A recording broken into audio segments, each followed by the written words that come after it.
What's up, guys? It's Zilla with another episode of the ZILLACAST. We are now heading into the second month of 2025, February, and that comes with another episode of ZILLACAST. And, the first episode, what I did is I interviewed or uh, co hosted the podcast with Mega Ran, who is a very big name in Nerdcore and just kind of overall in a lot of different ways. He has his like hands in a lot of different spaces, and even if he doesn't have necessarily the biggest audience, he has the most name recognition really in a lot of different places. A lot of people know who Mega Rand is, and so it's just a different type of a different type of perspective looking into how he moves around in the music industry and in nerdcore, etc. So today what I want to do is I want to bring on a smaller artist who has kind of been in the weeds, the trenches of a nerdcore for a while, and hasn't gotten a huge audience, but is still going out there working with a lot of different artists and still grinding his way to to the top, right? And so I want that kind of perspective as well. I want to dive into his experiences, his successes, his failures, and what he plans on doing this year. To progress even more, and what his advice is to other people that are just now getting into the scene and music in general. So let's get into it. Everybody, go ahead and introduce yourself. GENICHRIS. Hey, I'm GENICHRIS. First of all, just for future reference, since I don't think you knew they them. Um, Oh, just okay. Yes, sure. yes. Alrighty. Uh, I do rap. I do VTubing and streaming. I'm working on an audio drama series. I have a lot. I work too much. But yeah. Um, I'm. I don't really know what other information to give. No, you don't have to necessarily get into it yet. We'll go ahead and get into it. I My home address. No, I'm kidding. Yeah, that would be a good start right there. Is Right. is My your credit card number. your credit card number, your social security number, all that would be great. I'm gonna go ahead and put your text here. Maybe if I can maybe hopefully change this. Well, okay, maybe not. Oh wait, there it goes. Anyway, go ahead and tell us a little bit about yourself other than your name. Tell us kind of like how you started getting into music, and then we'll kind of go from there. So, naturally, like growing up, music just happened as it does to most people. I mainly just listened to it in the on the bus radio going to school, stuff like that. With Nerdcore specifically, I first was introduced to it by DA Games. But back then, I was like 11. I didn't know what nerdcore was. I just knew it was like I knew this funny British guy was making rock songs about Five Nights at Freddy's, and that's all that really like mattered to 11-year-old me. Um, then when I was like 14, I was with my cousin. We were on his porch just like talking, listening to music, and a Rustage song came up. It was his Escanor song. And I did not know that there were like people who made music for anime. And I Mm-hmm. was like, so he kind of introduced me. We listened to a couple more songs, and I became a Rustage fan. And then later I picked up other artists like Daddy Fat Snaps, Fable, Divide Music, so on. Um, I think, frankly, Rustage was probably like the entry to nerdcore for me because again, like while I had known Will of DA Games and I knew the music he made, and I was even part of his Discord server. Um, I didn't really know about the genre as like nerdcore, what it entailed. So I guess like you could say I hopped on the wave at like the same time as a lot of people, which was like right leading up to like before COVID. Mm-hmm. Um, and like a lot of other artists in the underground of nerdcore, I started the music because of quarantine. Gave me the time to like kind of pursue something. Sorry, hold up. Just okay. time to like pursue something, and I just started making music. My first song was actually about Escanor because it was Rustage's Escanor song that introduced me to like anime nerdcore. Mm-hmm. Um, that's basically the story. Okay, sorry. My cat was entering my room just now, breaking and entering. Um, Cat attack. so, so your first introduction into nerdcore was Rustage. Is that what you're saying? After like as knowing what nerdcore was, And it was yes. the Escanor DA song. games and yep, I but see. artists like DA games and CG5 were kind of like didn't know what nerdcore was, but Mm-hmm. I did listen to them. Right. So now, Escanor, as in like the anime character, Yes, from Seven right? Deadly Sins. And so, and then you got into like CG5 is a little bit more niche, like horror type stuff, right? They do more. Um, yeah, Charlie does a when I first hopped on his channel, he did a lot of the same stuff like Will did. It was Mm-hmm. Five Nights at Freddy's, Bendy, other mascot horror games. Nowadays, I don't really follow him as much, but he's done songs about all sorts of things. He's done songs for like the Grimace Shake trend. He's done songs for like Mm. murder drones.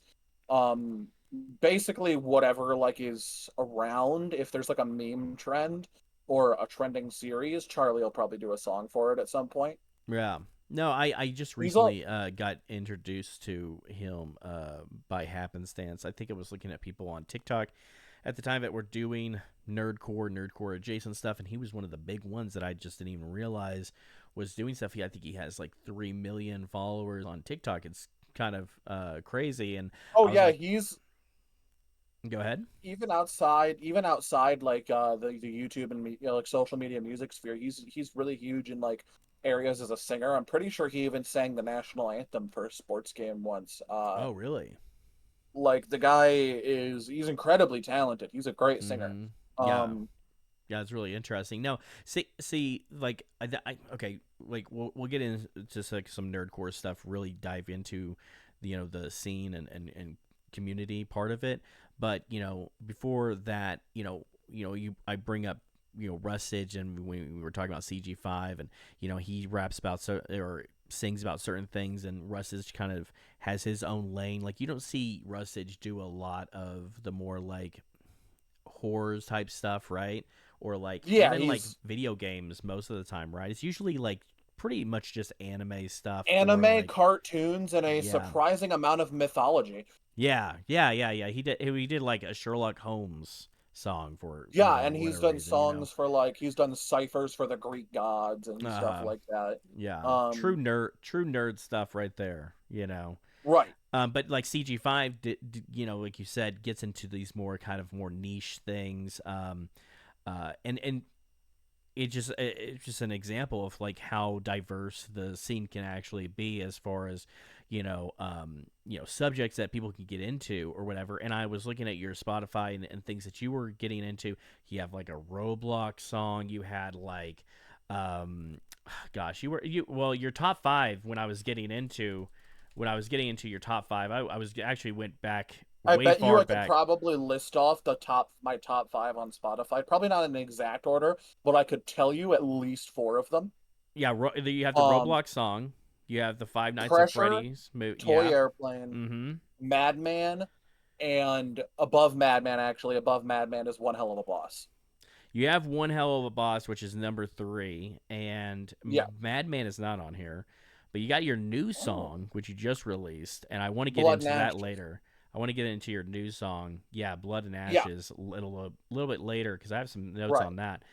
But as far as like your subjects that you were getting into, your biggest songs or whatever, you kind of you're diving into all different types of things. You're getting a Yeah. little bit of anime, but you get into a lot of this kind of stuff that CG5 or somebody like that would do as well, which is really Um, interesting. I had a conversation with Hypatoria once, and he basically told me like that the stuff I make music about might not perform as well because it's more niche. Uh huh. And I basically silenced that worry by showing him that of my top 10 overall on Spotify, of my top 10, two of those were anime. Uh Um, huh. And it's also important to note that the Pressure Multiplies and Toy Airplane are not my songs. Right. Cry Um, Fuse. I'm a Or primary artist on Cryfuse's songs, yeah. yes. And he's just bigger than me, so they naturally got more streams. And the Mm-hmm. Pressure one did surprisingly well. At first, it was it was slow out the gate. Um, but it really kind of exploded. People have even made like fan made lyric videos and stuff like that. And Yeah. I do my best to check them out because I like showing support for the song. It was a great song. Yeah, no, I found that you oh no, I'm messing up your thing here. I realized that your screen was going in and out based on like your screen being up, I guess. So I'm just gonna leave you up. Anyway, no, you're good. You're Yeah. good. It's just on my end. But anyway, Yeah. uh when when I started looking at your top 5 and everything, I was like, oh, this. So GENICHRIS is like the guy. It's like, hey, we need a rapper on this song. Like you come Yeah, on and you're I like the mean, a rapper. lot of and I wouldn't I'm not really opposed to that is the funny thing because like I started rapping because I couldn't sing. Like that's the Mm, reason I was a rapper and not a singer. It's because I yeah, couldn't sing. And I was yeah. like, okay, well I'll rap, I'll try it because Rustage did it and 15-year-old me. Actually, I would say 14. Funny story, I was trying for like a year before I dropped my Mm-hmm. first song. Um Okay. but but yeah, no, like that's actually a lie. I've technically speaking been making and uploading music since I was 11 years old. Oh my god. Okay. Somewhere on the internet is a shitty rap about Jibanyan from Yokai Watch made in Soundtrap. No way. It's Yokai somewhere Watch. on the internet. I love Yokai Watch. You need to bring I that love back. You need to do a new Yokai Watch I song. I That would would be not be sick. opposed to doing that. I would love to, and I might. So like it was such a bad song, and I Um. now that I've said this, someone's gonna find it. But Yeah. I was hoping to do like a challenge this year where like if I hit my sub goal of 5,000 subscribers before Mm. the end of the year, Mm-hmm. I would react to my old YouTube channel live. Oh yeah. Um Okay. So it's on um YouTube. So that's the first yes. clue is that it is on YouTube and it is And available somewhere. it is not under the handle Genechris. So it's under a different Um, handle, but it is another song, yes. right? Or I'm that you have sure hidden somewhere. the funniest part is like Jibanyan is such a niche character, Mm-hmm. probably wouldn't take long. Um, Yeah.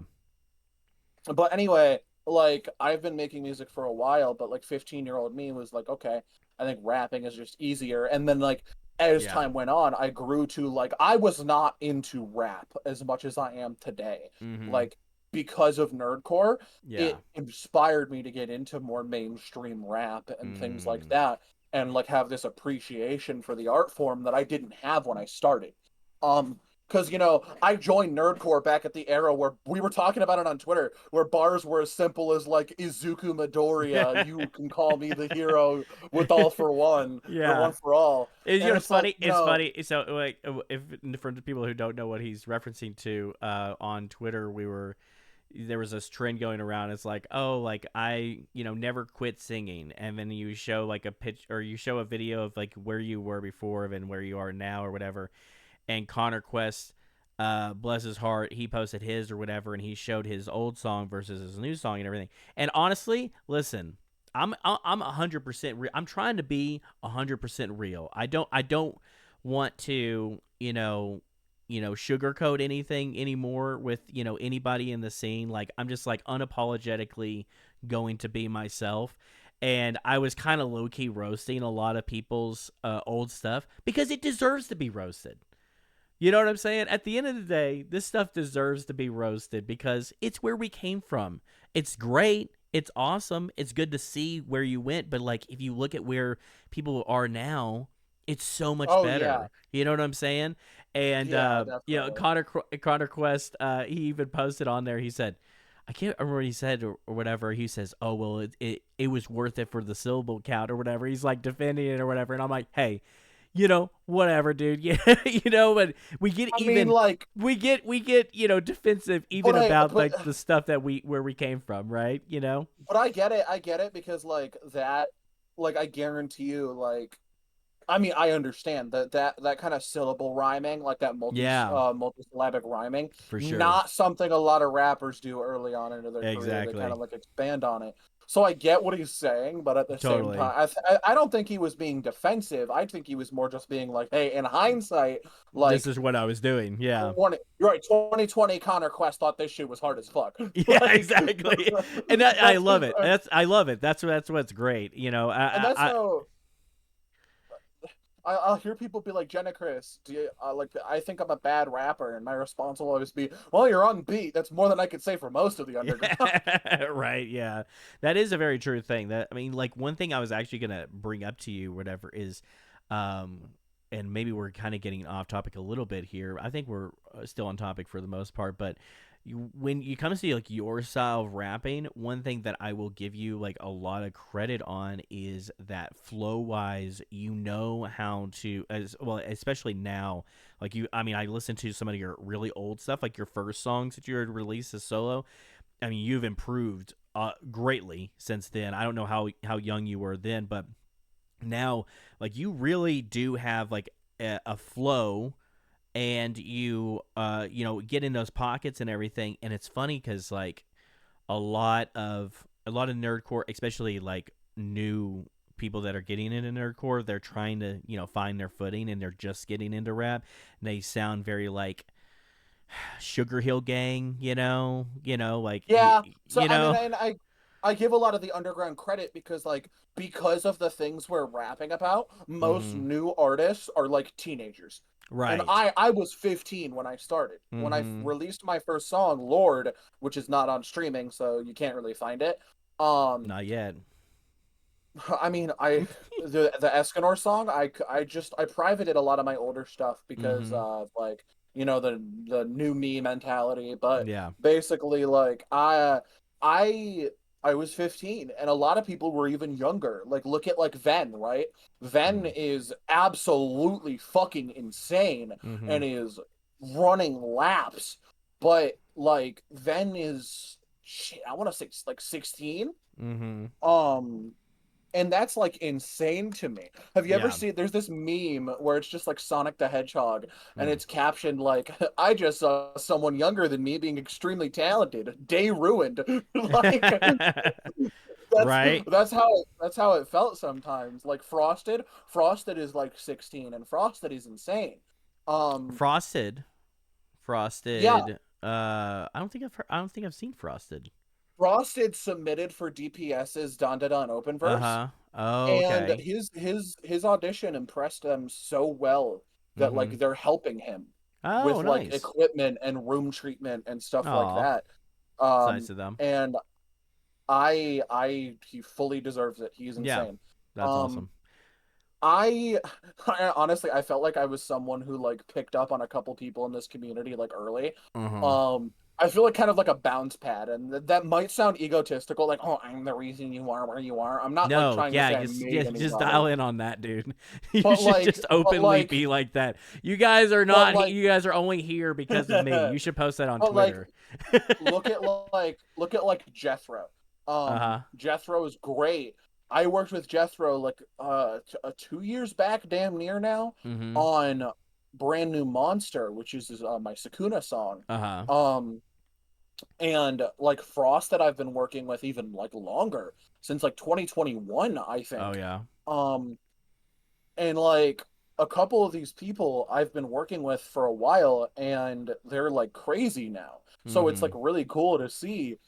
Um, and there are a lot of people who like I was on par with at a time, and now they're just Mm-hmm. like miles ahead in terms of like Yeah.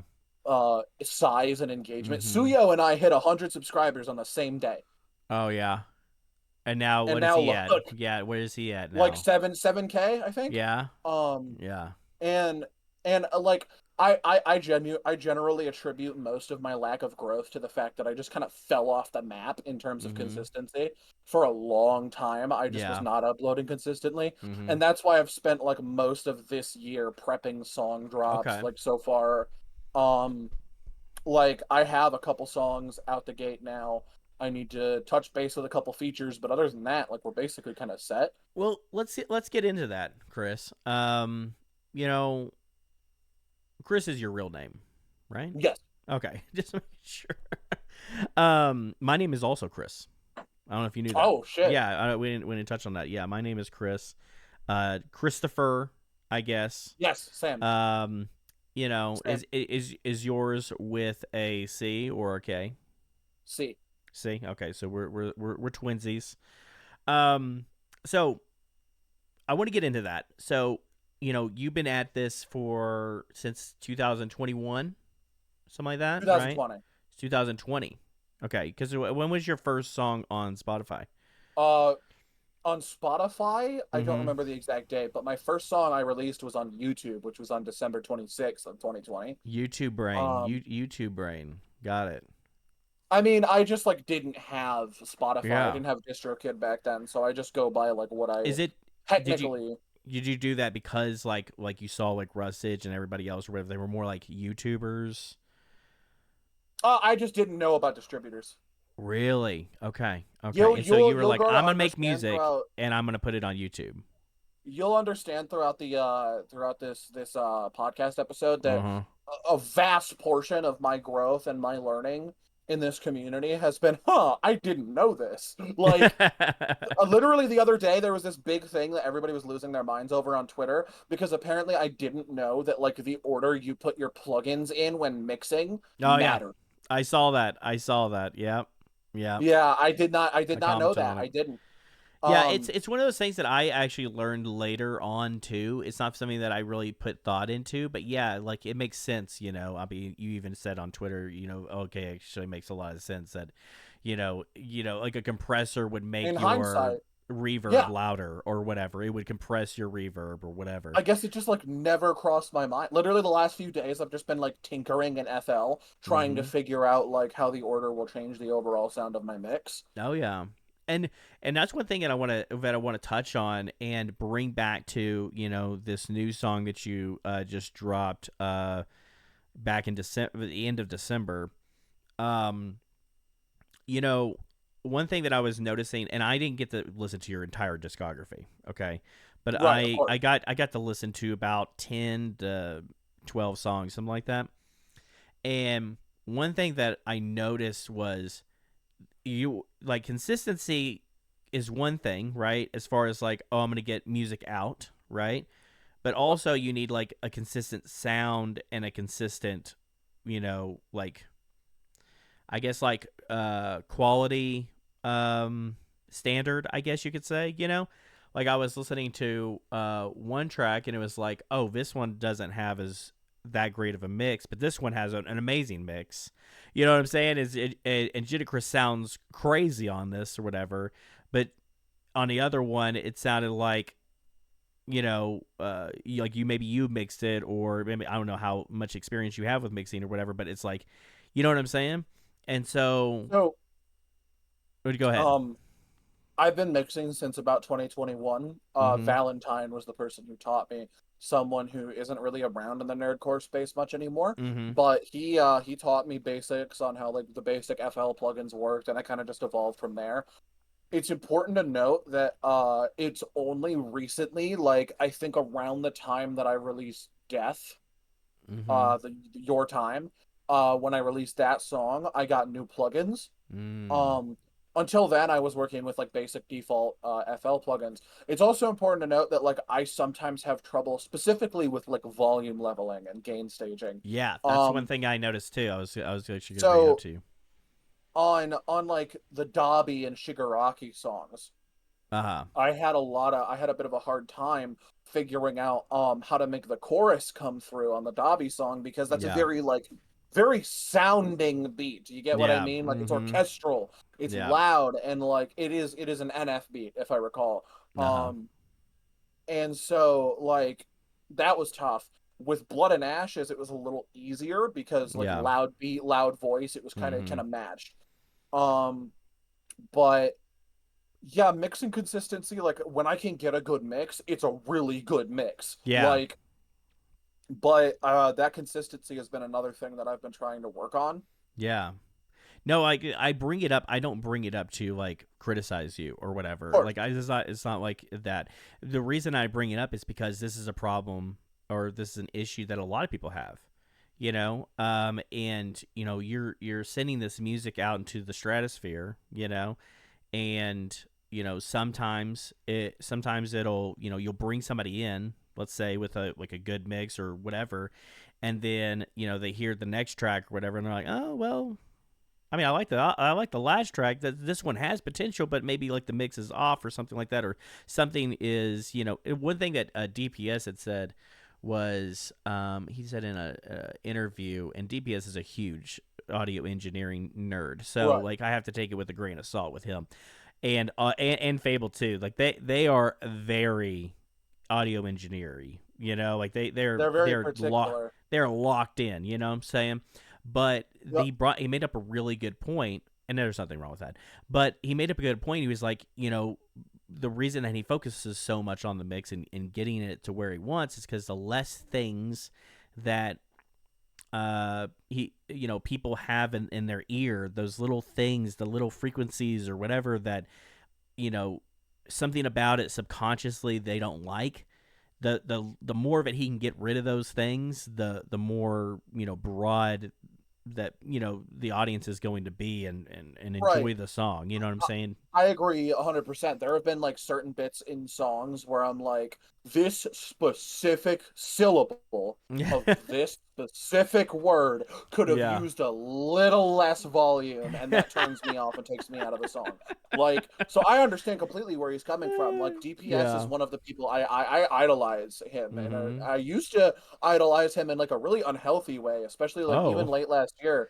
Like in terms of like a lot of last year, Mm-hmm. I felt like if I didn't have like praise from people, I was not worth the Mm. music I was putting out. Mm-hmm. And that's a mindset I fell into, but I also understand this is that most of your average listeners Mm-hmm. will not be as particular about your mix Mm-hmm. as a musician Yeah. listening to your music. Most of them might not even notice, Yeah. right? We see songs these days that just frankly aren't mixed well reach charting numbers. Yeah. And it's like, and so that's not me saying don't mix your shit, or like you Mm-hmm. don't need to get better at mixing. If you Yeah. have issues with your mix, you should fix them. Like DPS said, the less issues there are, the more people you can draw in.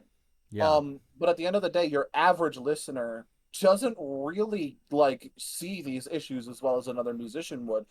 And there was a it may have been you that put out the video. It was a post on Twitter today Uh-huh. basically saying like um it was something about movies. It was saying like people make movies these days. They Yeah. make what they think other people will like Oh, yeah, I instead of saw that. making what they personally like. That's not art, that's commerce. Yeah, And yeah. I wholly agree. Uh-huh. At the end of the day, you should love what you're doing. Mm-hmm. Um and you should never try to make something solely for the purpose of appeasing. Yeah. To me, my rule is every time I make a song, I want to have something new to use for other songs by the end of it, Mm-hmm. be it like a tool, like a plugin, or even just like a little bit of knowledge. Yeah. Um, I want to make sure every time I release, I grow. So That's a great way to look at it. that's why I've been trying so hard with like this last month to work on my mix. Mm-hmm. Because I need to get better at that. So what is your goal as a music artist? I mean, I know you also do the VTubing thing. We're gonna get into that later as well. But as Yep. far as like music, what is GENICHRIS's goal? And I mean, I know, like you said, 5,000 subscribers on YouTube, and you know, uh, and If those I had to those are put it metrics, to sure. But like, what if I had to put it overall, like, what is your end goal? Like, I'm talking like end goal. if I had to put it to a final boss of goals, Mm-hmm.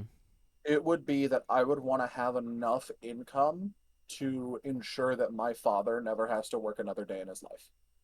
Okay. And so, like, how how much money would that take? A lot. I wish I Yeah. could tell you the specific numbers. I suppose I don't really know what my own living situation will be like by the time that Uh-huh. happens. I don't ever plan to be someone who lives lavish. Like even Yeah. like you look at like you the YouTube sphere, look at like Mm-hmm. Markiplier, right? The Yeah. guy is a multimillionaire who has enough money to fund his own movies, Yeah. but he lives in like a casual house. Mm-hmm. Um, and I plan to be like that. I don't ever Mm-hmm. plan to like do anything like that. Mainly, it's just because like my father, I respect that man more than I will ever respect any other man in Mm-hmm. my life, and Yeah. he has sacrificed so much for me and for my siblings and for our lives. Like there, there's nobody that deserves a break like he does, Mm. and No. so I would say that's my end goal. That's awesome. So like um so okay, let's say hypothetically you want him to retire, right? Yeah, So yeah, probably. let's say you want, I don't know, a yearly income. Let's say yearly income. You want to make like $100,000 a year. Yeah, Okay, so let's say yearly you want to make $100,000 a year. You would have to do you'd have to be getting like about 300,000 monthly listeners. You'd have to probably have like a good like 50 to 100K subscribers on YouTube, something along those lines, right? So right. like the reason that I bring it up is, and this is what a lot of people don't like, they don't think about this, but like a lot of smaller artists, I mean the goal is to, like, they usually look at like the bigger artists and they're like, I want to be that bigger artist or whatever, right? But Right. like everybody has their own journey, everybody has their own like goal at the end of the day, right? So you have to look at that big goal, right? I mean, you have to start working backwards, right? It's just like, Right. okay, that's the final goal. When do I want to reach that goal? You know what I'm saying? and Like, and what's like the what's act as if you've already reached it and you're retracing your steps. What did I sure, do to get here? sure. I mean, that's a great And that's a then great way to look at it as well. How old are you? 19. 19. So like, if you're 19, then like, let's say you want to achieve this by the time you're 25. That gives Right. you a really good. I mean, 25. I mean, if you're making over 100 grand at 25 years old, that's a huge dub. It's way more Right. money And than I ever made especially at and it's 25. and it's realistically not impossible in this day and age of like the No, internet. it's As not. long as you know, as long as you know the beasts and the algorithms and the trends and things like that, getting that big, it's really just a matter of effort. I think that's a big thing that holds back a lot of artists is do you want it as much as your actions say you do? Mm-hmm. Yeah. And for a long time, my answer was I want it, but my Mm-hmm. actions did not show that whatsoever. So Um, if you want it, okay, like you said, you just acknowledged it. Hey, listen, the first step to recovery is acknowledgement. Saying, admitting that you have a problem here. and can't fix So a problem if you don't admit you got it. exactly. I mean, like, what we're in the end of January right now, and you haven't dropped a song since the end of December. Yep.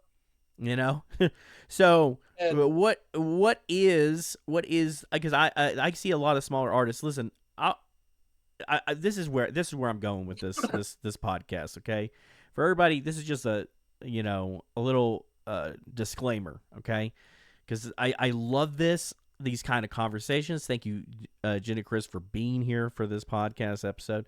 Um, we're not ending or anything. I know that sounds like I'm ending it yeah, or yeah, whatever. yeah, yeah, yeah. No, I I'm telling you guys, just up front, like, I am going to be probably really annoying at some point. Okay, I am going to be like the Gary V of this scene eventually. Okay, I'm having this conversation with GENICHRIS because I want to see GENICHRIS succeed. I want to see other people like GENICHRIS succeed, and I like these kinds of conversations because these conversations, it's all you're doing is deconstructing the issues, right? We are deconstructing where we want to go, or we see where we want to go, and we deconstruct that back to us. What are we doing wrong, or what can we do more? And like you said, GENICHRIS, you already have a good head on your shoulders. You said it. very good. You said the only thing that is lacking is effort, because even we were saying earlier, with every song, you try to learn something new, get a new plugin, or try a new thing, or maybe try a new style or something like that, and you're learning as you're making these songs or whatever. I see a lot of artists that will say like, "Oh, my goal this year is to release 10 songs." Yeah, if and your I, goal has anything to do with how many songs you release, I mean, I don't know. I feel like that's like I mean, 10. I don't listen. I don't mind that. That's not even the part that I mind. I actually mind more. It's like, oh, my goal is to reach a certain analytical measure. Like, oh, at the end of the year, I want to have 100,000 monthly listeners or whatever. It's like, okay, well, like, how are you going to get there? Like Yeah, you're not gonna get there with 10 songs. you're not gonna get, and most likely you're not gonna get there with 10 songs. What my thing is like, yeah, that's in your control. You can put out 10 songs, but like, is that really the most that you can do? Is that really like over the course of an entire year, 10 songs? Right. You know what I'm So to saying? put in perspective, like when I said I'm stockpiling, and that's why I've been so quiet this January, Mm-hmm. um, I currently have four Nerdcore releases lined up, Mm. that are like done. Okay. The first one dropping will be for V2, a character from Ultra Kill. Okay. Um, then a song for the Roblox game Grace, Mm. featuring Cryfuse, and a me-side song featuring JC, a little bit of background vocal help from Hypatoria and my friend Serene, who's a VTuber friend. Mm-hmm. Uh, and I will say both the Grace and the me-side song are entirely self-produced by yours truly. Oh, nice. I produced those songs. Um, and it was an eye-opening experience. It took a week for me to finally crack the code on the me-side song. I was stuck. I hit a wall and I just like could not break it for so long. Mm-hmm. But I would have just on given top up. of that, I said, yeah, nope, I I'm mean on done. top I'm I was done. tempted. I was tempted. But JC had played the game with me, like he was Mm-hmm. playing it while I was in call. It was him, me, and my girlfriend. We were all together in call, um playing through the game. And it was just too fresh in our minds to give up on the idea. Um, and like Cryfuse has heard it and he's told me it sounds very like 2017 Star Set. Mm-hmm. Um, so I definitely want to experiment with rock this year. I've Mm. two of my major goals is I want to learn how to sing and I want to learn how to properly do like fry scream. Mm-hmm. Um, because those are two things that I think would really level up what I want to do. Um, so on top of that, the album that I announced last year, AWOL Recoded, is shaping up to have roughly 14, 15 tracks. Mm. Um, You already have and those planned, or like you already have like um, what songs you're gonna be making, or that's just what so I your have goal I is? have basically like I have about 10 of them done. Mm-hmm. The other five are going to be since so the theme of AWOL Recoded is it's a remaster of my first album, AWOL. But rather than it just being like the old songs, but like better mix or better recording, Uh-huh. I'm remastering the idea of AWOL.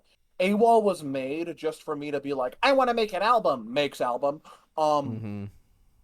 but now I wanted to make something that felt like a new start and also had like me in it. Mm. Um, both the tough me, the vulnerable me, the uh goofy as fuck dumbass me. Mm-hmm. Um, and on top of that, I'm gonna be remaking other tracks from like my non-nerdcore discography that Mm. I feel like could use polish or just be better. Um, because I want this to be like okay, I've looked back at everything I did in the past, I've made it better. Now to start focusing on the future. Um, and we've talked about like release schedules and doing like my plan is each song is going to have a visualizer and then it's going to have like an AMV. Okay, Um, so it's like two so separate even videos. right. So let's lowball it and say I do 14 songs. Mm-hmm. That would mean I would have 28 videos for them. assuming I release each video weekly, then that would be like seven months roughly, to if I'm doing my math properly, of releases just for Mm. that album alone. Yeah. Now, I don't think every video is going to get that treatment. I think I'm going to let the album, I'm going to do a couple pre-release videos, or like a couple videos on release, Mm-hmm. and then kind of let it simmer, figure out what tracks people like, what's getting streams on Spotify. And then like take out two or three tracks. I also am not going to be releasing them all back to back to back. I want to do like other nerdcore stuff between that. But Mm-hmm. basically, like as it's going already, I have basically over half the year planned out. Mm. Okay. So is this like a releasing like bi-weekly, basically, kind of New songs bi-weekly, yeah, with two music bi-weekly. videos for each Yeah. song. Mm-hmm. Because I know the visualizer, it's not going to perform as well as the AMV because one's anime themed and one's just going to be the green tech walkie-talkie aesthetic of the album. Mm-hmm. Um, so I know that those ones aren't going to do as well. Uh, God, I have to keep readjusting in my seat. But Hey, we don't I see it. We just see this really creepy you just ass see me. VTuber model. We don't see Yeah. you. We just see this really terrifying VTuber model in front of me, and I'm just like staring into the black holes of your heart right now, while it just like you know pierces my eyes with this blue light as you talk or whatever. It's actually it's gonna give me nightmares because I'm just staring into this thing's eyes. So this character, the character that I use to represent me is his name is Comedy. Um, and interestingly, Comedy came about almost out of spite. So Mm-hmm. my original mascot, which I can actually do a funny, since I'm using OBS, Mm-hmm. you all can get the special exclusive look Oh no. at the character. Oh no. But the original character I used as my mascot was this guy. It's gonna take a sec to size it down. Oh, what the Um, is his that? name is Malware. Um, and Malware It looks like you're was doing my like a newscast right now. You're like this this fucking creature. But Malware basically was just like I made some angular shapes in Ibis Paint X on my phone and was like, this looks mm-hmm. cool. And then later I met Skull and Bones, who I'm working with on my audio drama series, and he drew the concept that you see on the original AWOL album cover. Mm. Um, Malware, though, I gave him a backstory, basically, which ties into the audio drama series. He was think Ultron from the MCU, specifically Okay. the way the MCU went about him. He was created to Yeah. be this like threat-stopping AI. So it took Okay. one look at humanity and was like, man, y'all gotta go for real. Uh-huh. And then he was stopped by his creator and put on a private Wi-Fi signal in his creator's computer. So So he's kind of like Diablomon. Um, yeah, that's another really good example. So malware is like the personification of everything negative about humanity. And Oh. eventually I was like, do I really want something like that as like my brand? Right. Um, and so I delegated malware to being this like side character that pops up sometimes. Um, and now comedy is here. Now comedy is interesting because the character of comedy is meant to be this kind of fun-loving, goofy gremlin who doesn't really like take a lot of shit seriously, Mm-hmm. um, and just kind of lives life. And Am I watching a it was TED made talk almost right now? yeah, honestly. Um, but Your the character's character was giving a TED designed talk. but the character shimmy yay shimmy no. But the character was designed um out of spite to replace. Hmm. That was the original purpose, but the new design is just meant to be like a breath of fresh air, whatever. So all in all, I hold on, let me just delete that. All in all, I have tried to kind of separate the idea of the characters as like this thing that they're more than they're parts of me. They're not Yeah. meant to be just characters. Right. They're angles of my own life. Mm-hmm. And yeah, I mean, I think you're the first person who's ever like remotely called comedy creepy. Specifically this Really? version. That's so There's weird. actually a version that is designed to be creepy. That's the Oh, funny part. really? Yeah, no, this Um is creepy yeah. enough. Um Yeah, it's Comedy's main weird. inspirations were the Grim Reaper. Oh, Um yeah.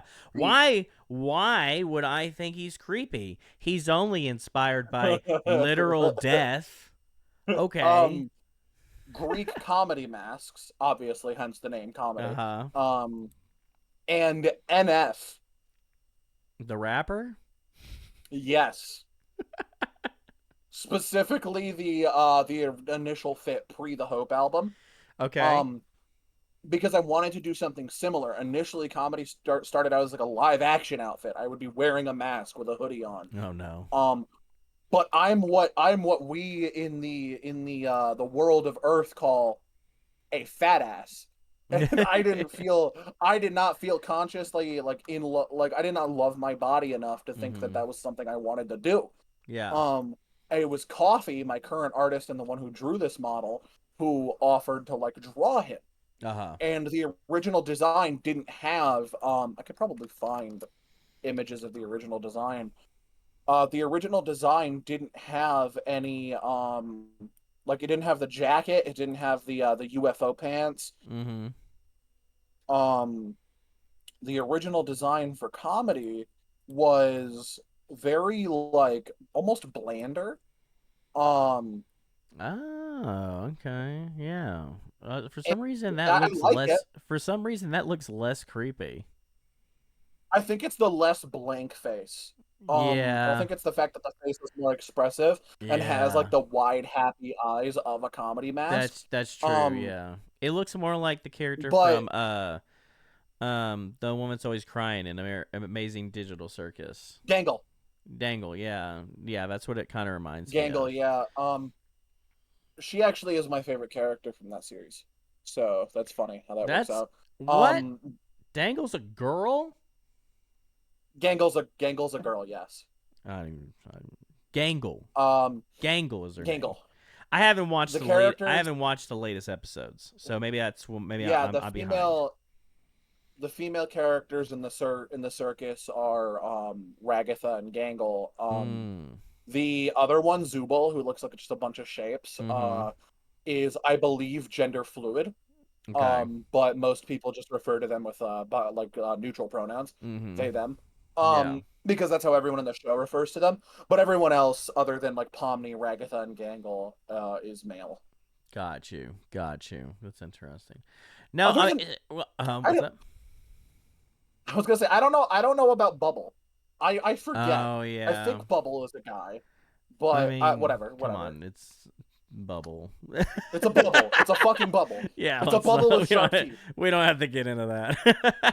A dirty bubble from SpongeBob SquarePants. I don't That think was Bubble really hard. is I don't think Bubble cares. I don't think Bubble cares like that.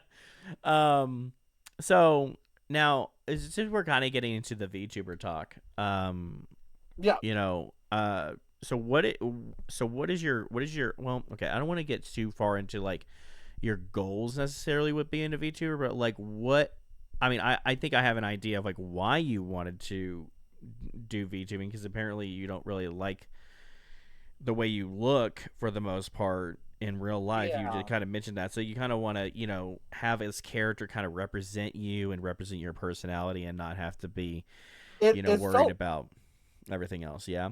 it felt natural. The YouTuber that kind of inspired me to do it though is a YouTuber named Postra. Okay. They do video essay content on horror games. Okay. Um, and they also like when they stream, they use like a PNG tuber model of their Oh. character, Okay. Clyde. Mm-hmm. Um, and that's kind of what inspired me to do that with comedy because it felt natural. I don't really like I show my face on the internet. That's the thing. Like despite the fact that like it's more my weight that I'm like I don't like. Yeah. Um But I'm not shy to like show my face for jokes and shit. Mm-hmm. Like if someone like jokingly disses me in a comment, I'll reply with like an image of myself looking absolutely fucking destroyed. Like I've done it so many times. That's kind of like with Peso Pete. One thing I like about the way that they kind of do their content is like you know he's not he's not afraid to like turn off his VTuber character or whatever, and it's like here I am. You know what I'm saying? Right. And sometimes he will do that, sometimes he doesn't, but most of the time he just has it on or whatever. It's just like whatever. See, And I to always me, found that it's to like be interesting.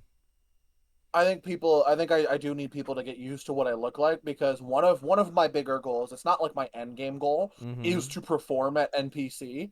Mm-hmm. Um, so I'm gonna need to show my face publicly at like at a big event at some point if I get that goal.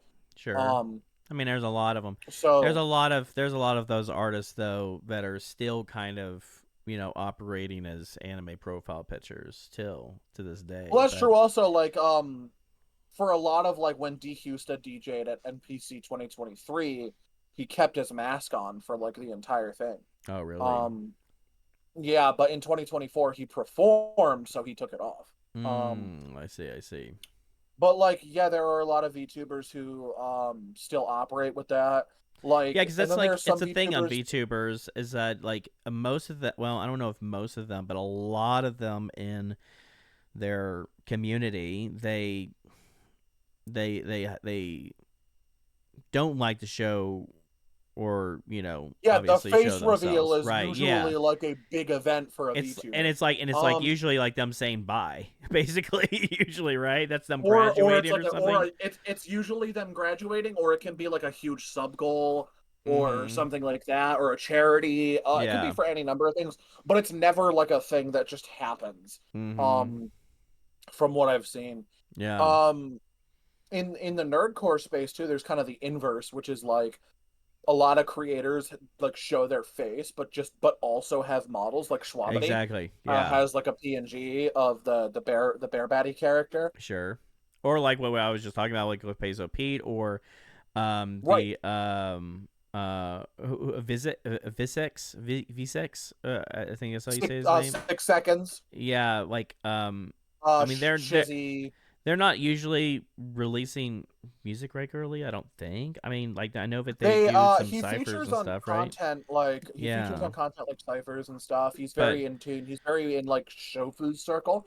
yeah, Um, but I see him all the time. But I also know that they have a character as well. You know what I'm saying? So yes. it's not really important for him to not show his face or anything like that. I Which don't. he got under. Oh, I Oh, remember that he actually I got under fire hardcore. oh no, he is one of Um, the reasons. He is one of the reasons why I am mostly very critical. Dude, there are two things. There are two types of like we're kind of closely aligned with VTubing in a lot of ways. Like in Nerdcore, like we kind of like are aligned with VTubers in a lot of ways. So like it's a we have pipeline. like VTubers that are in the scene. Like even like somebody Yeah, like Amelie who just went into the V V Shoujo. Shoujo or whatever. I mean, like I was listening to her a long time ago, doing Oh some of yeah. her anime covers and stuff like that, and I was like, oh yeah, I guess she is nerdcore, and I saw um she got in the V Hmm. Shoujo or whatever, and people were talking about it. I don't know, it's just like my algorithm on X is just all messed up, dude. But like literally I cannot stand the VTuber community. I can't stand it, bro. Like because the thing I'm is going that to have to. uh, what's up? I'm gonna have to be very careful with how I word this conversation, but continue. So I think it'll be easy once you realize what I'm talking about. The reason that I don't like the VTuber community is because, in my opinion, it's not a real community. It Yup. everything is based around I have a VTuber model. Yeah, okay, I have a webcam. Okay, Yup. it doesn't make me a different type of streamer. You are at the end of the I mean, day a streamer. You know what I'm saying? Like I it's a the it's a certain niche, sure. It's like a well, the genre. distinction the Mm-hmm. distinction, yeah, it's more a genre, but the distinction comes from like, but at the same time, like one could argue, what's the difference between nerdcore and mainstream music? Well, the difference is like it's anime, right? Yeah. Or it's video games, Yeah. or it's the Sure. subject. It's the Mm-hmm. portrayal of the medium, and I think the same Right. applies to VTubing. Mm-hmm. Um, a VTuber is a streamer. It's virtual YouTube. Mm-hmm. Um, so it is a streamer, yes, at like the broadest of terms, but they're a streamer who uses a virtual avatar to represent themselves. Yeah. Now, I would argue that VTubing has been around a lot. If you stop and think about it, MatPat was a VTuber Mm-hmm. Yeah, I can see that. because he used a PNG of himself in all Mm-hmm. his videos when Yeah. he was talking. He didn't use his Sure. webcam as much as he did like this PNG. Mm-hmm. But um my biggest issue comes from like it doesn't feel like a community in that it's very clicky. Mm-hmm. And Nerdcore kind of has the same problem, but I'm Mm-hmm. talking like I've been barred from like servers and spaces because of one person in there that doesn't like me. Mm-hmm. Um and that's like to me that's a little weird. Well, I mean, Um I the mean, thing stuff like that happens in every community.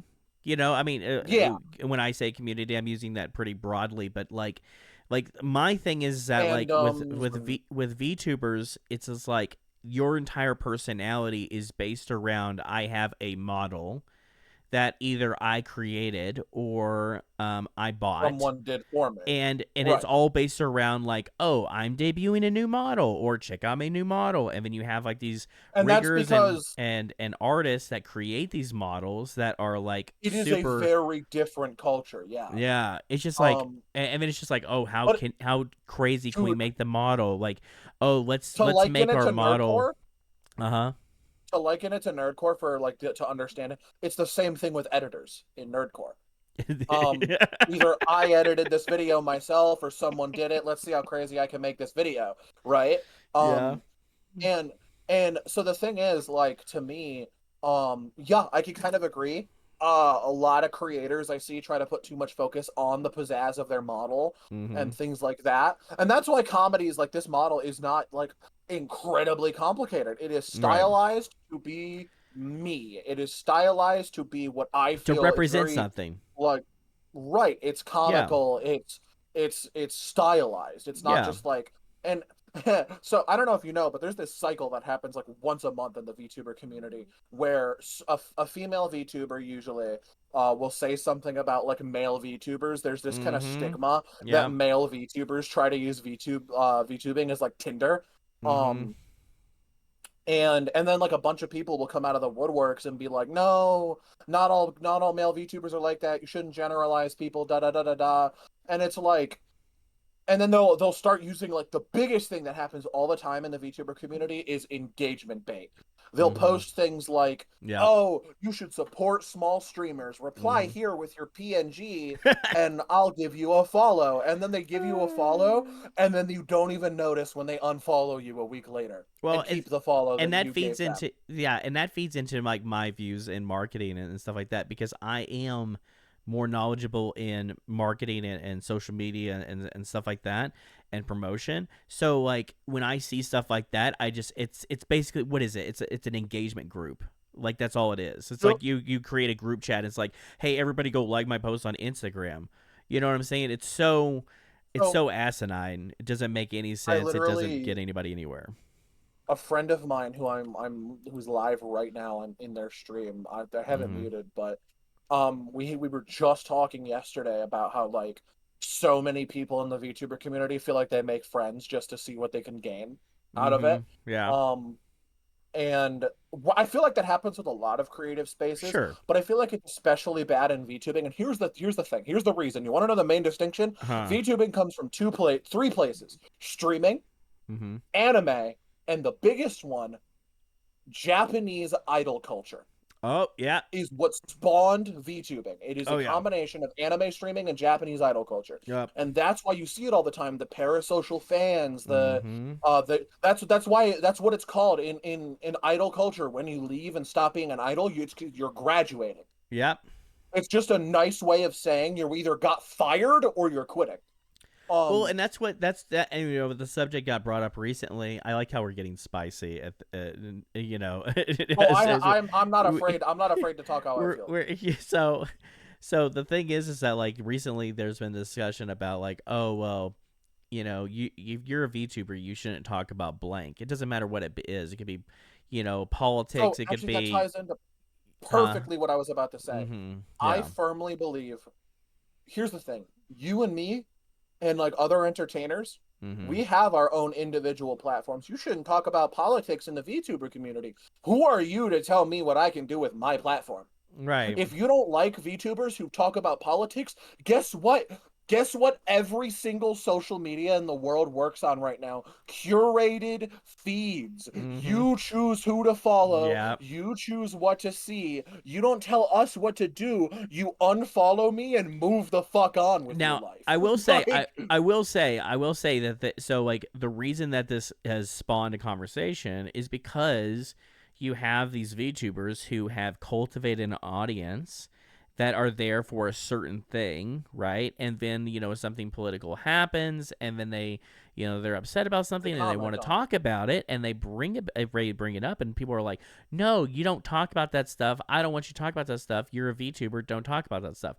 And the thing is that people want these people, like who are actual people, and this is one of the problems that I see in VTubing. They want them to act like robots.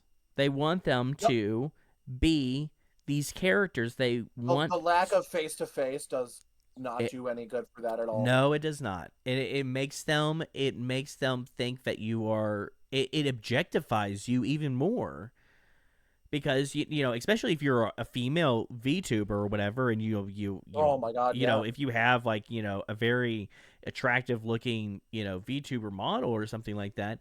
I mean, the level of objectification that you're going to get as a VTuber is probably higher than you would get in real life, not in real life as far as like on the streets or something. I mean, like Yeah, I mean, with I a get with it. a webcam, like being a Because webcam at the end of the streamer. day, VTubing culture is, unfortunately, you do like see a lot of people who like, I'm not gonna say you have to, a lot of people seem to be like, oh, you have to be a woman and your model has to have huge tits, and it's like, well, Yeah, that's not entirely true. yeah, Like there are multiple like VTubers who don't fit that category and are huge, sure, or they might fit that category, but they're huge for other reasons, right? yeah, Um, but at the end of the day, I'd be lying if I said like the VTubing community does kind of lean more into adult content. yeah. Like, and that's like when I was briefly, I was running a VTuber group which I had called Line Break, and Mm-hmm. there was this big problem about it where the group did not want any minors in the group because some Mm, of our creators were 18 plus creators. yeah, And that is a fair ask, I yeah, think. yeah, Um definitely. Now, my I was around 18 at the time, and my then girlfriend was 17 and in the group. Mm-hmm. So I had to kick out my own girlfriend, which, by the way, she was already like manic and insane. So like, you Yeah. know what, in hindsight, maybe I needed that to be the inciting incident that got me to leave her. But like, I won't. Oh yeah, she's gonna see this now. I'm cooked. But um, but basically, like overall, my biggest problem, I would say, with the VTuber community Mm-hmm. is there is a vast lack of held accountability. Mm. And it happens all over in creator spaces, like in even like in Hollywood and things like that. Someone will get a tweet dug up where 6 years ago they said the N Sure, word, despite sure. they're being so pale they make Dracula look melanated. Right. And then they'll be like, "Oh, I'm sorry, oopsie poopsie," and then boom, all is forgiven. Yeah, well, Moving on. I mean, But they're cute. right, I mean, like, oh, but this woman's really hot. I don't care if she called me a slur. Exactly. Yeah, that's the thing. It's like But the community is um, going to like the community does not care. Like the community that their community specifically. I'm not talking about the it's VTuber community. crazy shit They though. don't care. Like, well, and that's the It's thing crazy. about cancel culture in general is like as If you long as don't they care, don't you lose, won't affect. well, that and as long as your fans don't care, it's not that big of a deal because the other Most of people the don't shit that care anyway. happens on Twitter, most of the shit that happens on Twitter will not reach the primary platform in which you make content. Right. Like, Exactly. but also like the big thing about the VTuber community for me, and I swear to God, if this episode takes off in that space, I'm probably gonna get flack for this. Uh huh. But That's fine. there is an especially heavy amount of like Shizzy, like I said, 6 seconds. He Hmm. got flamed Oh specifically yeah, for for calling saying him that out. there was a rampant amount of like racism and Yeah, pedophilia in the community. And yeah, people flamed him. You want to know how they flamed him? By being racist. yeah, Like exactly. Yeah, no, you're yeah, literally proving the proving the point. person's Yeah, point when you do that shit. And like on top of that, whoa, on top of that, like I feel like this the latter half of it, like they not like us, that kind of shit also happens a lot. yeah, And yeah. I'm tired of pretending it doesn't, because they'll be Hmm. like, they'll have some excuse every time. It's, Oh oh, yeah. it's just a drawing. What do you find attractive about that drawing? Well, hey, What's listen. At attractive? the end of the day, it's not just VTuber stuff. I mean, that comes down to this like, Oh, anime weeaboo oh culture in yeah, general. I mean, that's the it's anime side rampant. of like the three Yeah, things that made exactly. VTubing. Yeah, so I um mean that doesn't surprise me at all. when you That's rampant combine in the whole anime community. fans with the parasociality of VTubers, Uh huh. like, because you can tell which VTubers are trying to appeal to idol fans because they'll be the ones that make Mm-hmm. songs and covers and stuff like that. And then you can tell which ones appeal to the anime fans because they'll either have huge fucking honkers or the Mm-hmm. exact opposite. Yeah. Um, Well, you can also um, tell. You can tell like the audience that like Kai Cenat or I Show Speed is not the same audience that like Iron Mouse has. You know what I'm saying? Like we're right. talking They're two very different vastly audiences. different audiences. And now Iron Mouse, I have a high amount of respect for, because Mm-hmm. the fact that she took something that was like her only way of interacting with her like Mm-hmm. condition and Yeah. turned it into something that has not only gotten her to a point where she can make friends and be huge, but she's helped so many other people. Like when she broke Kai's record, it was for charity. And Yeah. that I think speaks volumes to the type of person Iron Mouse is. Mm-hmm. Um, but like you can tell who's just in it to get the comments about, oh, your model's hot. Yeah. You can tell who's just in it to get the money. But that's kind of, I kind of like that you can tell, right? Because Mm-hmm. in a lot of other spaces, you're like, anyone could be using me for ulterior motives. You're just like, gold digger, gold digger, gold digger. Moving on. Well, and Like, there's a lot of like industry plants too in that oh yeah, community. I that mean, we see that a I mean, lot too. it has something to do with the agencies, right? The Right. talent agencies basically guarantee you a spot if you get in with a big enough talent agency. Yeah. Now I also firmly believe I will never become an agency VTuber, because the Right. expectations, when what I love doing becomes a job, take the fucking mic away from me, take the camera away from me. You know what I Really? mean? So I Like mean, if I that's ever interesting. Yeah. like if I make money from it like a job, that's whatever. I'm talking if Mhm. I start treating it more like a job than I'm Mhm. having fun doing this, Oh yeah. I'll stop doing it. Because I I think I streaming's will like that in general though. You know what I'm saying? Like yeah, streaming can be it like is that. already mentally taxing enough to sit in front of a Mhm. fucking computer and play a video game for 6 hours for Yeah. two people. Yeah. Yeah, I exactly. could not imagine doing it for 2,000. Yeah. Although, I mean, doing it for 2000 and you're getting paid by the agency to do it. I mean, Yeah, it does. I mean, when you add monetization into it, it does kind of like muddy the but waters, but I'm talking they give you like shifts. Like they will tell you stream at this time, yeah. do this at this time. Like Mhm. I don't want to be told when to do that. Yeah. I No, have you're to right. be in a mood. I have to be Mhm. in a mood to want to stream. Yeah. So I set my own schedule for times where I'm like, yeah, I would reasonably want to stream at this time. Mm-hmm. No, definitely. No, it's funny. It's funny that you were like, oh, like if I wanted to, relate this to nerdcore or whatever, you're like, it's kind of like with editors, and that's the other community that I wanted to get into. Because Yeah, that's a whole other subject. You've seen me talking group chats before too about this. I'll say like, oh, 70% of AMV editors are scammers and nobody bats an eye or whatever. And then, I'll see another story and then I'll be like 80% of AMV editors are scammers. And then I'll see another story, I'll be like 90% of AMV editors are scammers. And the reason I do that is because I'm kind of baiting, but like I want these editors to realize that there is a problem in this industry that they're in, where you have these editors literally scamming people, but also giving editors a bad name in general by just not being professional, not getting stuff done on time. Right. I don't know how many times I've seen an artist, a smaller artist, because it's always smaller artists. You don't usually see it with the bigger artists, because the bigger artists Yeah. they get their stuff done real quick because they got the clout, right? You know. They'll either find somebody in the community who they can like who charges a lot but they can afford it, or they'll Mm-hmm. even go to like service places like Fiverr and stuff and find professionals. Mm-hmm. Um, but yeah, like I mean, I see it all the time. There's a cipher we were gonna do. Is I don't know if you know, but sometimes people would do like timed ciphers. Like Uh-huh. we have to finish this cipher in a day or Sure. finish this cipher in a week.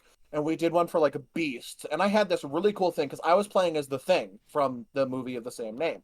Um, and my trope would be that I would record a line from all the verses preceding me as if I was mimicking the previous rappers. Mm. Um, and I thought it was a really cool idea, but guess why the cipher didn't come out? Because the fucking editor isn't editing it. And so yeah, like Yeah. 100%, I feel like a lot of nerdcore artists are, or a lot of nerdcore editors can kind of be unprofessional sometimes. Well, And and that. here's the thing, Uh-huh. I would not be opposed if you had to give me a video like a couple hours or even a day late if you just told me why. Yeah. Well, and usually the why is usually BS too. Now, like I say, I bring all this up. I'm not saying that, obviously, not trying to say all AMV editors are scammers. There are really good Of course.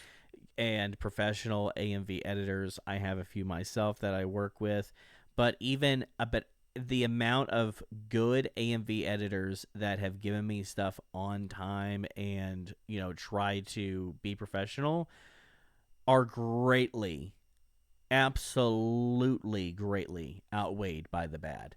The ones who don't give me the stuff on time, the ones who just want me to, give them money up front, so that they can take forever to get the video done. People in my DMs all the time, hey, yeah, I like your music. And I'm like, oh, thanks. Here, I have an AMV channel. It costs, $150 for an edit. I can get this done for you or whatever, And it's just like, oh my god, like it has become such an industry, and I've been editing AMVs since I was a wee little kid. Like since I was 11 years old on an old PC using America Online to download the like one of the 4 or 5 AMVs that were even available on the entire internet at that time.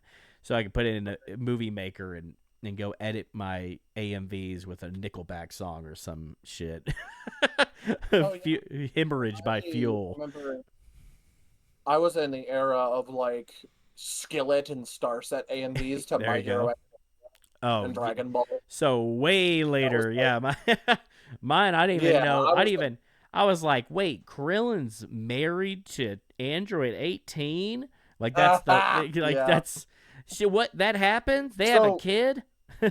I actually was someone who would like because of like life complications and things like that, Mm-hmm. I would not often be able to finish like deadlines at the same time, but that's because a lot of times I had to take the money up front because I needed to afford groceries that week. Mm-hmm. And then I would afford groceries that week, just Sure. barely, mind Yeah. you.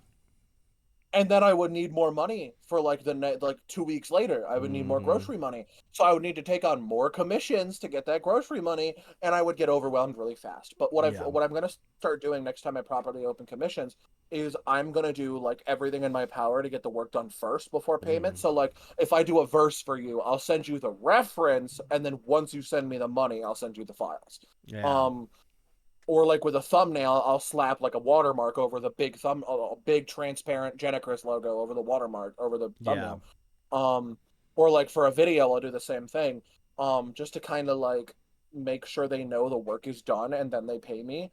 Um, because it also makes me feel more fulfilled. Because sometimes I've had people cancel projects and they'll be like, "It's not because of you, so I'm gonna let you keep the money," and then I feel bad because I'm like, "Well, Yeah. you just gave me money and I didn't give you shit." Yeah. Mm-hmm. And Yeah. now I feel like shit for it. And a lot of people, So I'm I gonna don't think do that empathy is there with some people. It's just like, no, dude, really, give me it's the not. money. And And it's just like, that is a fault of the fact that like it is way harder to be financially well off than it's mm-hmm. ever been for a lot of people, especially like in America. I don't know how it is in other countries, but Mm-hmm. oh my God, like everything sucks in America. If you don't apply at the location, open interview, places like McDonald's won't even hire you anymore. Yeah. Like you have to show up for open interview to properly get hired at those places now. Um, Well, I think with like and that's just I think with like the AMV editor, conversation, just to start to wrap up that, and we'll yeah. start wrapping up this ZillaCast episode in general because we started really going off near the end Oh here. yeah, So if you no, ever have me on a podcast, expect it to be the longest episode hey, we've done so far. listen. It's actually really it's fun to get into this stuff because I kind of figured that we would probably get into some stuff because you and me kind of have the same mindset. Probably it seems like when it comes to how we view some things that are very obvious in different communities, but like when it comes to like AMV editors in relation to nerdcore and in relation to what we've already talked about with smaller artists and everything, it seems like a lot of times smaller artists are at the mercy of their edits because they have YouTube Yes. brain. They have YouTube brain and they think, oh, I need to get this video out before I can do anything. Like I have to get the video out first And then and put it up on foremost, and stores. then I can put it up on store. I see this even with bigger artists, um, like I love Dizzy 8, for example. I love his music. Okay, I would also like to stream Dizzy 8's music when it comes out, but he releases on Yep. YouTube before he releases on anything else. He's not the only one. A lot of bigger artists do this. They will See, but to their me, YouTubers first before they are like all platforms. You know what I'm saying? And it's just like see, I yeah, mean, and it's to me, I great, feel like but yeah. a lot of creators have less Spotify monthlies in Nerdcore than they Yeah. do on like YouTube subs. And I think because of that, you should probably, honestly, I wouldn't be opposed to like the opposite. Drop a Yeah. song on Spotify, then put it on stores, because that kind of gives you this level of like exclusivity to Spotify. Mhm. Um, and it would probably drive a lot of traffic there. That's like again, like with albums, it's really handy to do that instead of releasing all the videos at once. Kind of drop release over time after the album drops on stores, because then if they want to hear the rest of the album, well, they can go to the stores for it. Dude, I have talked to some uh uh nerdcore artists that are like I'm talking like on YouTube, like 500,000 to like a core, 3/4 million subscribers. Okay, Right. big nerdcore artists, and they have told me, I kid you not, I don't even have the Spotify for Artists app.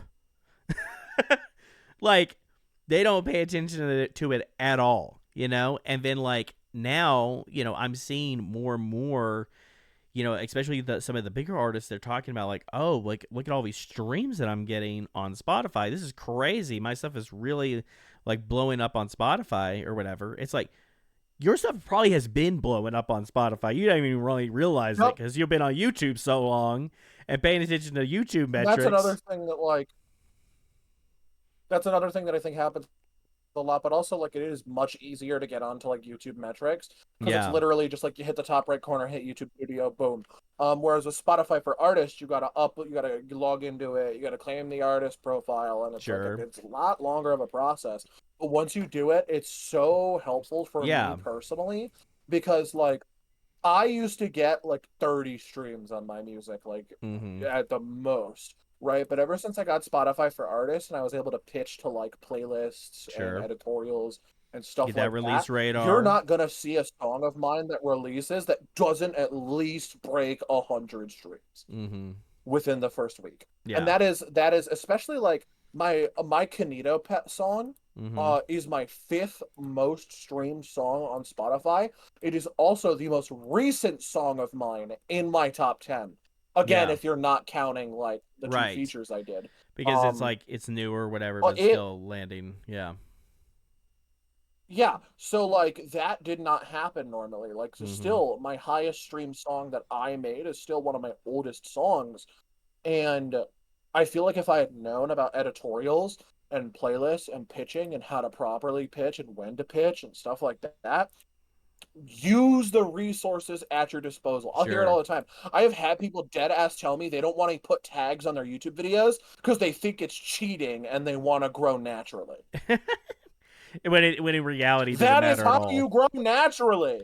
When in reality it doesn't even matter that But much anyway. The tags don't even matter I mean, as yeah, much. but regardless, my point is like you should use every tool at your Exactly. disposal because even if Yes. tags don't matter that much, those tags could still net you at least Mm-hmm. 100 more views. Yeah, you never know. Yeah, you never know. And that's 100 views you wouldn't have got if you hadn't used tags. But yeah, Mm-hmm. like at the end of the day, if I have two pieces of advice for people who want to get into content creation, period, any creative social influencer job or career or path, or just like a hobby, Mm-hmm. just do it. First of all, do not. We've talked about it before. Like the longer you drag your feet, thinking, "Is this good? Is this good? Are people gonna like this?" The less time you have to make a mark. Yep. And also use every tool as you possibly can at your disposal. Yep. Because if you don't, you could be missing out on something that you never really realized you were missing out on. Yep.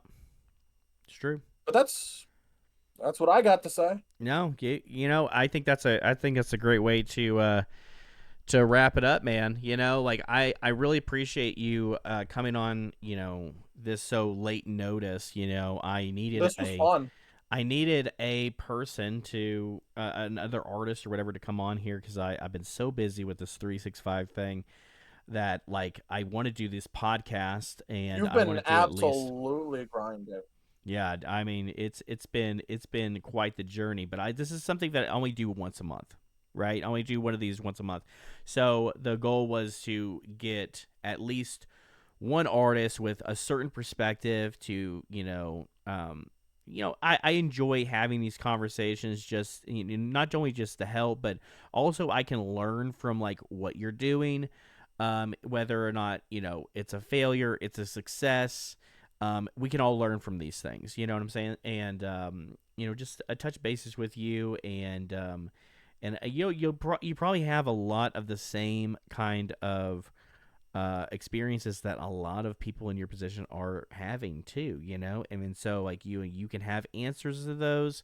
So maybe you don't have an answer for those, and maybe hopefully I touched on something that brings light to something. One thing that I wanted to As talk about. long Mm-hmm.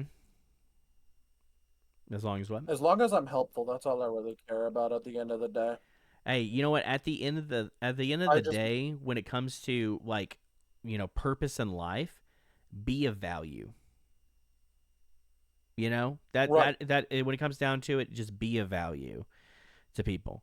Um, but one thing I wanted to talk about because I forgot to get into this when we were talking about your music and everything because I was kind of just criticizing you and I wanted to bring in more positivity. That new song that you just released in December, you were doing like this like scream rap type stuff or Yep. whatever, bro. I'm gonna tell you right now, it's hard. Some hard stuff. Oh, I Okay. appreciate it. It came. It Blood was and Ashes was yeah. fun. It was real good. And I was like, I think this might be their pocket right here. This might be your pocket. You might need to get into this a little bit more because you were talking about like, oh, I want to like learn how to properly fry ice cream. I'm gonna actually get you on a track with one of my homies, um, ENIC, aka, he's in the group chat, aka Renslayer. Yeah. Yeah, I want to get you guys on a track together. That would be really cool. Because Oh, let's go. I do a lot of stuff with him. I'm kind of like a little, I want to say like manager, more like an assistant for him. He helps me, I help him, and he was talking recently about collaborating with some nerdcore artists or whatever, and he was throwing around names or whatever. And I said, well, I got GENICHRIS that I'm doing this podcast with. I'm going to check out and see more about them and look into their discography. And so when I started checking out your discography more or whatever, and I heard that song, I was like, oh, this might be perfect.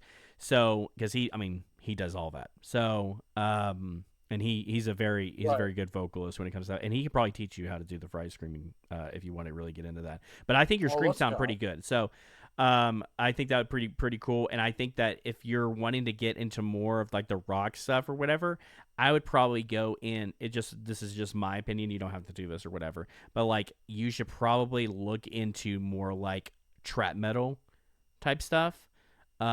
That kind of Yeah. stuff would probably benefit you like way more if you can bring some of that, the faster rapping that you're doing, and then mix it in with some of those scream stuff that you're doing. I think you could be in a really cool pocket in I did nerdcore. something like that on my Beerus song Oh actually. yeah, Um, I need to check. I on need to check Step that In, out. there I Mm-hmm. had a bit of a faster flow with the scream. Um, and I just kind of, to me, I don't like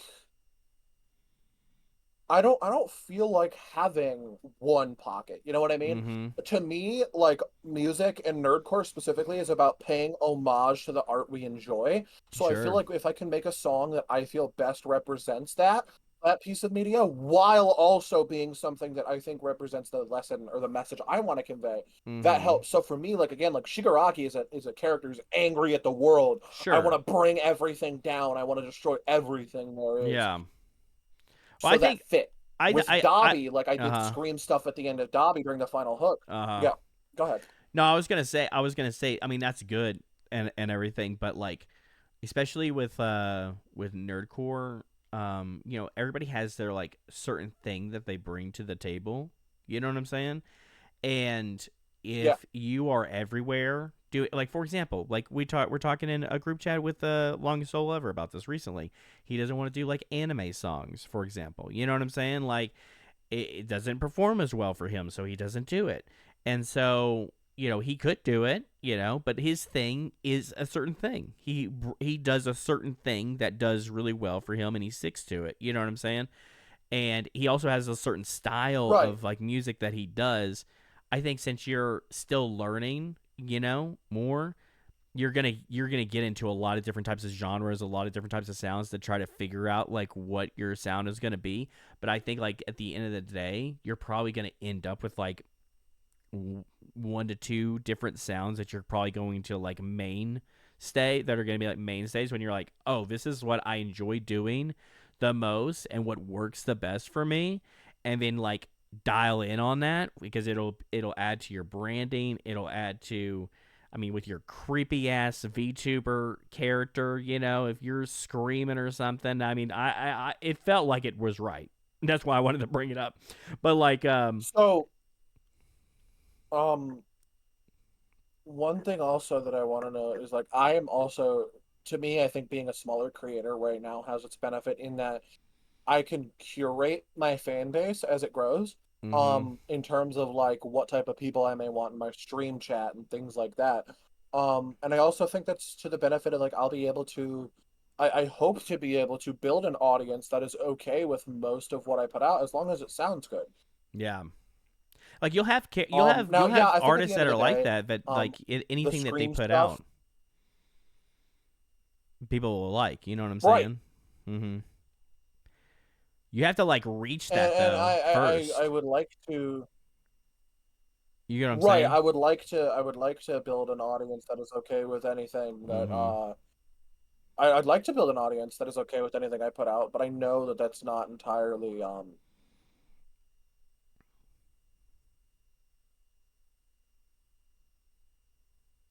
You freeze? You there? it's not entirely likely. No, Oh. I'm talking. Oh, okay. It was just I like cut out for a second there. I was like, I noticed there was a bit of I noticed there was a bit of overlap and delay. Yeah, it was a oh, little weird. okay. But I'd like to build an audience that I can make music about anything and be fine. But I think at the end of the day, the screamo stuff does work, and I do want to dial in on that more. Yeah. No, I was just really impressed with that. I thought that was pretty cool. it'll be interesting to Thank you, see thank you. where you go with your music moving into this next year. I'm excited to see what you do with these songs that you have piled up and everything. Is there anything else that you want to give people a heads up on what you're doing this year, or promote, or maybe in the next week or two? Um, you can expect my Ultra Kill song, my V2 song Upgrade, which is a funk track actually, Oh, to be out within the next few weeks. My audio drama should have a voice cast reveal soon. I won't reveal anybody or like everybody right now, but hmm, I will say that one of the voice actors on the English dub of My Dear Friend Nokotan is actually on our cast list. okay, Um, so that's exciting for me. Um, and other than that, like I'll be back to streaming hopefully by next week. nice, nice, awesome. Is and your goal was at the end of the year is 5,000 YouTube subs. So if you guys want to check out, 5,000 YouTube subs. uh huh. Yeah, and I was gonna say also probably somewhere around 20,000 monthly on Spotify. Oh, nice, nice. So if you guys could do GENICHRIS a solid, go subscribe to him on YouTube. Check out some of his music. Check out some of their music on Spotify, and their music on Apple or whatever platform. Any whatever streaming service you use. Streaming, yeah, and streaming as in Twitch, or are you on Twitch or YouTube?